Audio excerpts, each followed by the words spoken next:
안녕하세요. 행운아입니다. 시작 전에 좋아요, 구독 부탁드립니다. 사주팔자를 확률로 접근하는 의견이 있습니다. 년주에 들어가는 간지가 60개, 월주에 들어가는 간지 12개, 일주에 들어가는 간지 60개, 시주에 들어가는 간지 12개를 다 곱하면 총 51만 8,400개의 사주 구성이 가능하고, 대운의 순행 역행은 남녀 구분을 하기 때문에 거기에 이를 곱하면 총 103만 6,800개의 인생 흐름이 가능하다고 볼 수 있습니다. 다만 똑같은 사주로 태어난 사람도 모두 다 태어나서 사는 곳이 다르다 보니 실제로 완벽하게 똑같은 인생은 살 수 없다는 것은 너무도 당연한 일이지만, 사주상 비슷한 생각과 비슷한 육체를 가지고 살아가는 것이다 보니 사는 모습은 묘하게 닮아 있을 수 있는 것입니다. 우리나라 인구만 하더라도 2024년 기준으로 약 5,100만 명이 넘고 전 세계 인구는 약 80억 명에 육박하는 상황입니다. 남녀를 구분한 103만 6,800개 사주를 기준으로 단순 계산을 해도 우리나라에 나와 완벽하게 똑같은 사주인 사람이 최소 49명이 있을 수 있겠고, 전 세계로 보면 약 7,716명이 있다는 것입니다. 우리나라에 나랑 사주가 완벽하게 같은 49명이 정말로 나와 비슷한 인생을 살아왔을까? 아주 재미있는 이야기가 될 것인데, 실제 살면서 그런 사람을 만날 가능성은 거의 없기 때문에 확인이 안 되는 것은 조금 아쉬운 면이 있습니다. 조선시대 왕 중에서 이런 비슷한 생각을 한 사람이 정말로 있었던 것 같습니다. 성종이 자신의 사주와 완벽하게 똑같은 사람을 전국에서 찾아오라는 지시를 내렸고, 실제로 같은 사주를 갖고 태어난 사람을 찾았는데 그 사람은 여성이었다고 합니다. 하나하나 따져보니 실제로 비슷한 삶을 살고 있었다고 합니다.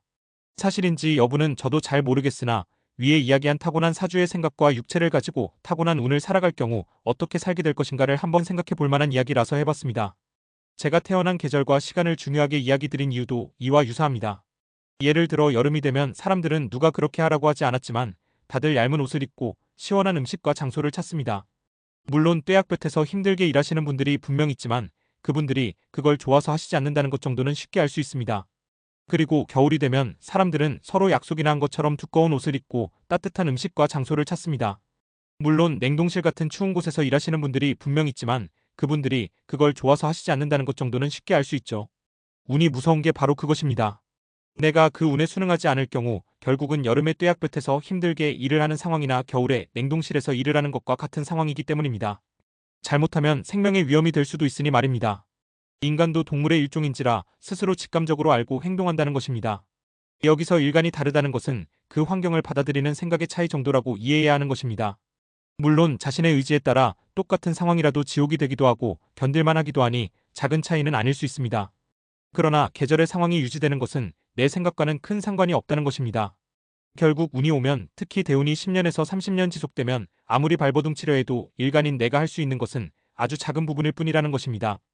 강태공으로 잘 알려진 하나라를 멸망시키고 주나라를 세우는 큰 공을 세운 제나라의 강자라는 사람도 혁명을 준비하며 거의 20년 동안 운을 기다리면서 허송세월을 한 것으로 유명합니다.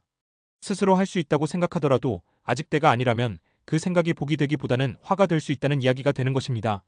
일간 중심으로 사주를 해석하는 것은 너무도 당연합니다. 그 누구보다 내가 제일 중요하니까요. 하지만 실제로 사주의 해석은 태어난 월과 시간에 따른 일간을 바라보고 그 일간을 돕는 주변 글자들의 왕약강세를 따져 어떻게 인생이 흘러갈지 유추해 보는 것이라 할 수 있습니다. 사주명리학을 공부하시고자 생각하시는 분들은 이 점을 기본적으로 이해하시고 접근하셨으면 좋겠습니다. 다음에는 좀 더 도움이 될 강의로 찾아뵙겠습니다. 감사합니다.